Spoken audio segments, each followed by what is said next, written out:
10 minutes until the hour. This morning we continue our week of TV goodies. Some of the best television series to ever hit the airwaves. One of them, a classic comedy, had a warning in front of it.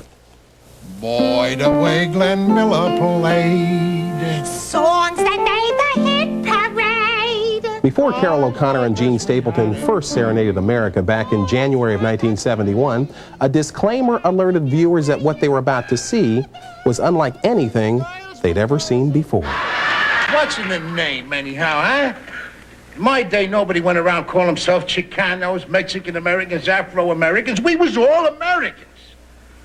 After that, if a guy was a jig or a spick, it was his own business. Pull that skirt down. Every time you sit down on one of them things, the mystery's over. It took several months for All in the Family to catch on with viewers, something O'Connor himself thought might never happen. Oh, yes, I was one of the great doubters about that. I just didn't think that the American public would accept a show that was so terribly honest in its representation of this man and what he said about people, what his feelings were behind his own closed door, you know. When did you know that this was as special as it turned out to be? Well, I thought it was special when I read it, before I even read for the part. However, none of us had any sense of the impact it would make. None. Not at all. I mean, we went about our business doing it well, but we never believed it would have the impact it did. They're gonna get married and live with us. Now, what am I supposed to do, join the Navy?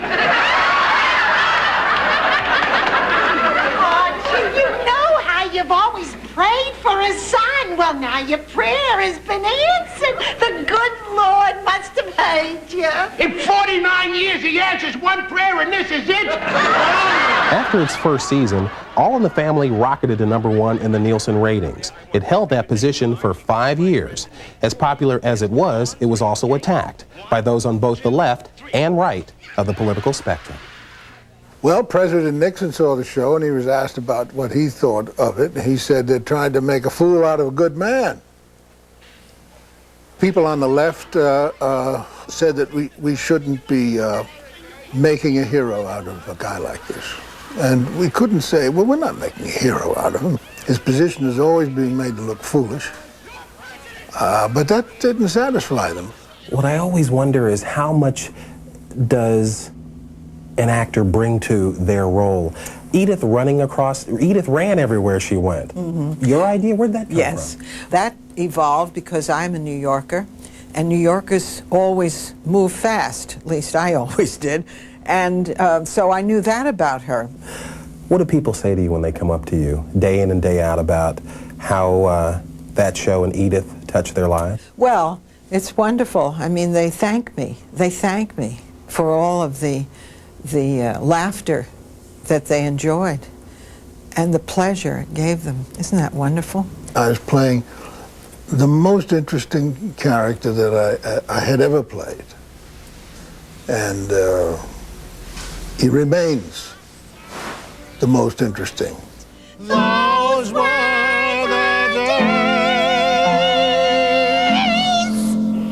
I love that kisses show. him. Yes. People forget that show gave us the Jeffersons. That show gave us Maude and A Few Good Men. Carl Reiner directed A Few Good. Rob Reiner. Right. A Few Good Men. Right. There you go. Sally Struthers, great in the show. All those people, Gene so Stapleton, good. who always reminded me of my mom. Yeah. You know. Tomorrow, back to the 60s, and hey, it's the Monkees. People say we monkey. Then on Thursday, the Dick Van Dyke Show, and Friday, John Boy and the Waltons. Fun series.